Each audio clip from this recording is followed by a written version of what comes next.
ವಿಷಯ ಏನಂದ್ರೆ ಇವತ್ತು ವಿಶೇಷವಾಗಿ ಅವರು ಕಳೆದ ಚುನಾವಣೆಯಲ್ಲಿ 23ರಲ್ಲಿ ಡಿಫೀಟ್ ಆದ್ಮೇಲೆ ಕೂಡ ಜನರು ಏನು ಪ್ರೀತಿ ತೋರಿಸಿಲ್ಲ.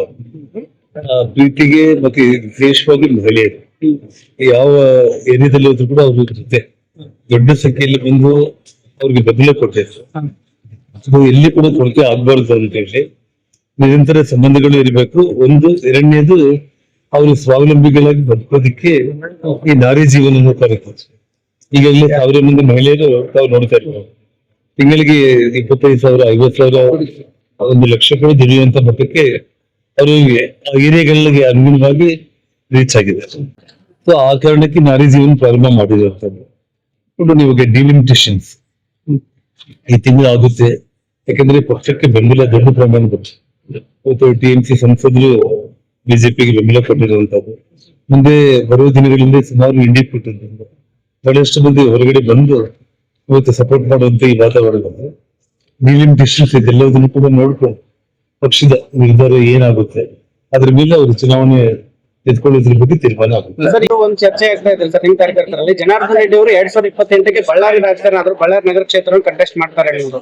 ನೋಡಿ, ನಾನು ಒಂದೇ ಒಂದು ವಿಷಯ ಏನಂತಂದ್ರೆ ಇವಾಗ ಗಂಗಾವತಿ ಶಾಸಕನಾಗಿ ನಾನಿದ್ದೀನಿ. ನಾನು ಯಾವುದೇ ಕಾರಣಕ್ಕೂ ಕೂಡ ಗಂಗಾವತಿ ಬಿಡೋ ಪ್ರಶ್ನೆ ಬರೋದಿಲ್ಲ. ಒಂದು ಮತ್ತು ಬಳ್ಳಾರಿ ರಾಜಕಾರಣ ಅನ್ನೋದು ಮಾತ್ರ ಅಲ್ಲ, ಸುಮಾರು ಒಂದು 7-8 ಜಿಲ್ಲೆಗಳಲ್ಲಿ ನಾನು ಓಡಾಡೋದ್ರಿಂದ ಅಥವಾ ಈವನ್ ಇನ್ಕ್ಲೂಡಿಂಗ್ ಬೆಂಗಳೂರು, ಕೋಲಾರ, ಚಿಕ್ಕಬಳ್ಳಾಪುರದಿಂದ ಹಿಡಿದು ಇಡೀ ರಾಜ್ಯದಲ್ಲಿ ಸುಮಾರು ಜಿಲ್ಲೆಗಳಲ್ಲಿ ನನ್ನಿಂದ ಅಭ್ಯರ್ಥಿಗಳಿಗೆ ಒಂದು 5,000 ಮತಗಳು ಸಿಗುತ್ತೆ ಅನ್ನುವಂತ ನಂಬಿಕೆ ಪಕ್ಷಕ್ಕೆ ಇರುವಂತ ಸಂದರ್ಭದಲ್ಲಿ, ನನಗೆ ವಿಶ್ವಾಸ ಇರೋ ಸಂದರ್ಭದಲ್ಲಿ ವಿಶೇಷವಾಗಿ ಬಳ್ಳಾರಿ ಅನ್ನೋದು ನನ್ನ ಜನ್ಮಸ್ಥಳ ಮತ್ತು ರಾಜಕೀಯವಾಗಿ ಜನ್ಮ ಕೊಟ್ಟಿರುವಂತ ಸ್ಥಳ ಕೂಡ ಇದು. ಹಾಗಾಗಿ ಯಾವುದೇ ಕಾರಣಕ್ಕೂ ಅಖಂಡ ಬಳ್ಳಾರಿ ಜಿಲ್ಲೆಯಲ್ಲಿ 10ಕ್ಕೆ 10 ವಿಧಾನಸಭಾ ಕ್ಷೇತ್ರಗಳು ಗೆಲ್ಲೋದು ನನ್ನ ಗುರಿ. ಇವಾಗ ಸೋಮಶೇಖರ್ ರೆಡ್ಡಿ ಅವರು, ಸೋಮಶೇಖರ್ ರೆಡ್ಡಿ, ಲಕ್ಷ್ಮೀ ಅರುಣ ಇಬ್ರು ಕೂಡ ಒಟ್ಟಾಗಿ ಸೇರಿ ಪಕ್ಷಕ್ಕೋಸ್ಕರ ಕೆಲಸ ಮಾಡ್ತಾ ಇದ್ದಾರೆ. ನಮ್ಮಲ್ಲಿ ಯಾವುದೇ ರೀತಿ ಗೊಂದಲ ಇಲ್ಲ. ಸೋಮಶೇಖರ್ ರೆಡ್ಡಿ ಅವರೇ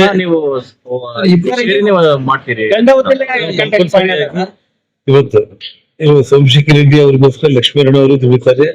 ಲಕ್ಷ್ಮೀ ಅರುಣ ಅವರಿಗೆ ಒಂದ್ ವೇಳೆ ಮಹಿಳಾ ರಿಸರ್ವೇಶನ್ ಆಗುವಂತ ಸ್ಥಿತಿ ಬಂತು ಅಂದ್ರೆ ಸೋಮಶೇಖರ್ ರೆಡ್ಡಿ ಅವರು ದುಡಿತಾರೆ. ಇಡೀ ಕುಟುಂಬ ನಾವು ಒಂದಾಗಿದ್ದೀವಿ, ಅದರಲ್ಲಿ ಏನು ಕನ್ಫ್ಯೂಷನ್ ಇದೆ. ಜನಾರ್ದನ್ ರೆಡ್ಡಿ ಸ್ಪರ್ಧೆ ಮಾಡೋದ್ರ ಬಗ್ಗೆ ಪಕ್ಷ ತೀರ್ಮಾನ ಮಾಡಿರುತ್ತೆ. ಮತ್ತೆ ನಾನು ಹಿಂದೆ ಒಂದು ಮಾತನ್ನ ಹೇಳಿದ್ದೇನೆ ಹೊಸಪೇಟೆಯಲ್ಲಿ ಕೂಡ ಮಾಧ್ಯಮ ಸ್ನೇಹಿತರಿಗೆ, ಹೊಸಪೇಟೆಗೆ ಅಭ್ಯರ್ಥಿ ಸರಿಯಾಗಿ ಯಾರು ಕೂಡ ಕಾಣ್ತಿಲ್ಲ. ಯಾರು ಅಂದ್ರೆ ನಾನು ಕಮಲದ ಗೊತ್ತು ಅಂತ ಹೇಳಿದ್ದೇನೆ. ಸೊ ಇಡೀ 224 ಕ್ಷೇತ್ರಗಳಲ್ಲಿ ಕಮಲನೇ ಅಭ್ಯರ್ಥಿಯಾಗಿರುತ್ತೆ. ಫೇಸ್ ಯಾರು ಅಂತ ಹೇಳಿ ಪಾರ್ಟಿ ತೀರ್ಮಾನ ಮಾಡುತ್ತೆ. ಡಿಲಿಮಿಟೇಷನ್ ಆಗದೆ ಇದ್ರೆ ಮೇಡಮ್ ಅವರು ಮತ್ತು ಸಂಸದರು ಪೈಪೋಟಿರ್ತಕ್ಕಂಥ ಇಬ್ರು ನೀವು ಬೇಕಾಗಿರೋರು ಅದು ಪ್ರಶ್ನೆ ಬರಲ್ಲ. ಇಬ್ರು ಸೇರಿ ಒಟ್ಟಾಗಿ ಒಬ್ಬರ ಪರವಾಗಿ ಕೆಲಸ ಮಾಡ್ತಾರೆ, ಒಮ್ಮತವಾಗಿ ಕೆಲಸ ಮಾಡ್ತಾರೆ, ಒಬ್ಬರಿಗೋಸ್ಕರ ಒಬ್ರು ಕೆಲಸ ಮಾಡ್ತಾರೆ. ಅವ್ರಿಗೆ ನೋವೇನಂತಂದ್ರೆ ರಾಹುಲ್ ಗಾಂಧಿಗೆ, ಪ್ರಿಯಾಂಕಾ ಗಾಂಧಿ ಅವರಿಗೆ ಕನಿಷ್ಠ ಅಂದ್ರೆ ಈ ದೇಶದಲ್ಲಿರುವಂತ ಒಬ್ಬ ಸಣ್ಣ ಹುಡುಗ ಕೂಡ ಚಾಕ್ಲೇಟ್ ಕೊಡೋ ಪ್ರಯತ್ನ ಮಾಡ್ತಾ ಇದ್ದಾರೆ. ಸನ್ಮಾನ್ಯ ನರೇಂದ್ರ ಮೋದಿಜಿ ಅವರಿಗೆ ಇಡೀ ಪ್ರಪಂಚನೇ ಅವರಿಗೆ ಅವ್ರನ್ನ ಸ್ವಾಗತ ಮಾಡ್ತಾ ಇದೆ. ಇಡೀ ವಿಶ್ವನೇ ಅವ್ರನ್ನ ಬಲಿಷ್ಠವಾದ ದೇಶ, ಮೋದಿ ಬಲಿಷ್ಠವಾದ ನಾಯಕ ಅಂತ ಹೇಳಿ ಅಪ್ರಿಶಿಯೇಟ್ ಮಾಡೋ ಸಂದರ್ಭದಲ್ಲಿ ಕೆಲವೊಂದು ಜೋಕರ್ಗಳು ಮಾತ್ರ ನಾವು ಕೇಳೋ ಅವಶ್ಯಕತೆ ಇದೆ. ಮೇಲಿಂದ ಮೇಲೆ ಬೆಲೆ ಏರಿಕೆ ಜಾಸ್ತಿ ಆಗ್ತದೆ ಸರ್. ಮತ್ತೆ ಸಿಲಿಂಡರ್ ಆಯ್ತು, ಪೆಟ್ರೋಲ್ ಆಯ್ತು. ಸೊ ಹಿಂಗಾಗಿ ಜನಸಾಮಾನ್ಯರ ಪರಿಸ್ಥಿತಿ ಬಹಳ ತೂಕಟ್ಟಿಗೆ ಹೋಗ್ತಾ ಇದೆ ಸರ್. ಇದ್ರ ಬಗ್ಗೆ ನಾವು ಹೇಳ್ತಿರೋದು ಸತ್ಯ ಇದೆ. ಇವಾಗ ಒಂದು ಕಡೆ ಯುದ್ಧ, ಇವತ್ತು ಯುದ್ಧ ನಿಂತೋಗಿದೆ ಅನ್ನೋ ಸಮಯದಲ್ಲಿ ಮತ್ತೆ ಯುದ್ಧ ಪ್ರಾರಂಭ ಆಗ್ತಾ ಇದೆ. ಅದು ಯಾವ ಹಂತಕ್ಕೆ ಹೋಗುತ್ತೆ ಅನ್ನೋದು ಯಾರಿಗೂ ಗೊತ್ತಾಗ್ತಾ ಇಲ್ಲ. ಇಷ್ಟದ್ರಲ್ಲಿ ಇಡೀ ವಿಶ್ವದಲ್ಲೇ ನಮ್ಮ ಭಾರತ ಇರೋದ್ರಲ್ಲಿ ನಾವು ಸ್ವಲ್ಪ ಉತ್ತಮವಾಗಿ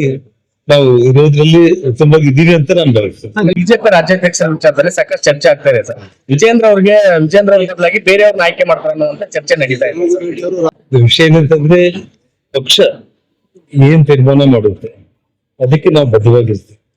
ಇವರೇ ರಾಜ್ಯಾಧ್ಯಕ್ಷರಾಗಿರ್ಬೇಕು ಅನ್ನೋಂಥದ್ದು ನಮಗೇನು ಇಲ್ಲ. ಪಕ್ಷ ಸೂಕ್ತ ಅಭ್ಯರ್ಥಿಯನ್ನ, ವ್ಯಕ್ತಿಯನ್ನ ಪಕ್ಷದ ಬಲವರ್ಧನೆಗೋಸ್ಕರ ಯಾರನ್ನ ಆಯ್ಕೆ ಮಾಡೋದಕ್ಕೋಸ್ಕರ ನಮ್ಮ ಸಹಮತರು. ಬಳ್ಳಾರಿಯ ನಿರಂತರ ಸುದ್ದಿಗಾಗಿ ಬಳ್ಳಾರಿ ಬೆಳಗಾಯಿತು ಚಾನೆಲ್ನ ಸಬ್ಸ್ಕ್ರೈಬ್ ಮಾಡಿ ಹಾಗೂ ಬೆಲ್ ಐಕಾನ್ ಒತ್ತಿ.